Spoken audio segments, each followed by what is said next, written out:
日系シビックカップ第3ラウンド。彼らは再び戦うためにホンダの試験場に集結する。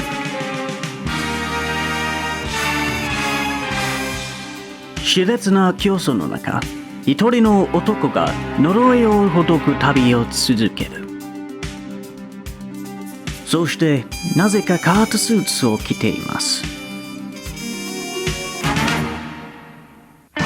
鈴鹿サークル東コース。I don't know if I'm gonna get away with the copyright on this. Roll an original style title card just in case. Ladies and gentlemen, may I have your attention, please? Now ready for takeoff, so please extinguish. Welcome back to the Fast Track. This week, we're racing at one of the legendary cornerstones of the racing world, the track that helped reignite Japan's love for motorsports, the Suzuka International Racing Course, or just simply, the Suzuka Circuit. This track story begins with a familiar name in an unfamiliar place. Soichiro Honda, yes, the very one that created the Honda Motor Company, found himself lamenting at the closure of the Tamagawa Speedway in the years following World War II. It was the first and, at the time, only paved permanent racing facility in all of Japan, and Mr. Honda believed that motorsports in Japan would die if such a circuit didn't exist as a hub for car culture to flourish. So he went about assembling his dream team to build the track on land adjacent to the Honda factory already present in Suzuka City. Sadao Shiozaki was responsible for both the first draft of the circuit and leading the construction of it, with John Hugenholtz, of Zolder fame, being brought on board to refine the design and act as a guiding hand to the novice Shiozaki. Some paying off of the local rice farmers to relocate and some state-of-the-art, for the time, construction techniques later, and the track opens for business in the September of 1962. The track became a fascination not just for the homegrown crowd, but also international racers for its unique figure 8 design, attracting all sorts of series and hosting such marquee events as the Suzuka 1,000km and 10-hour sports car races, coming back next year and you know I'm gonna go see that, the Suzuka 8 Hours motorcycle endurance race, and the Formula 1 Japanese Grand Prix.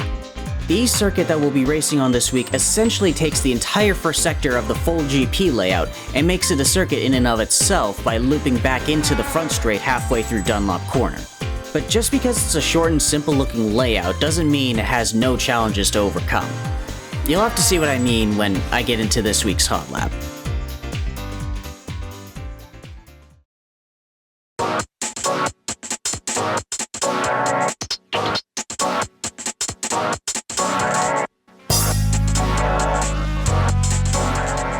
The first turn is a fast-flowing, double apex right-hander that will require you to brake and downshift while turning.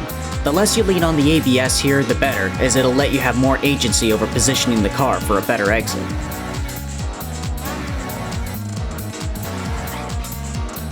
The best way to attack the S's in Dunlop are to keep to the inside after hitting each apex so you can carry more speed into the following turns. Moderate your curb exposure, because all of the curbs can throw you offline if you take too much of even just one of them.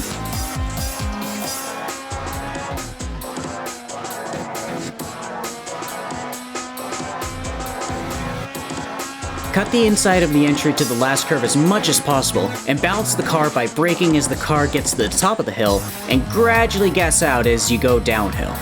The inside grass is a lot safer to touch than the outside if you need to extend your line somewhere, but be careful not to extend too much into it.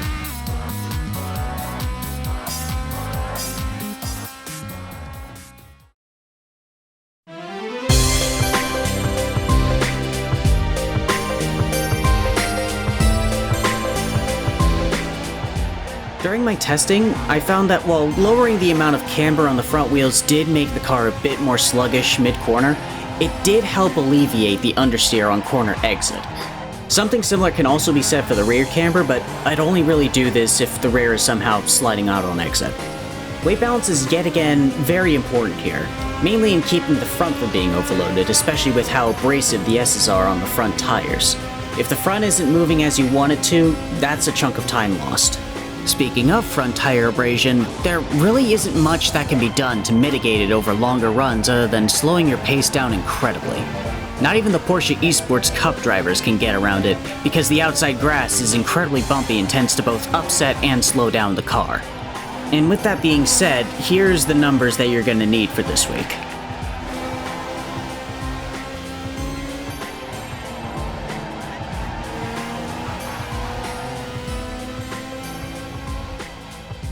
Right, halfway home. Join me next week when we tackle Virginia International Raceway's North layout. Until then, like and subscribe, good luck, and thanks for watching.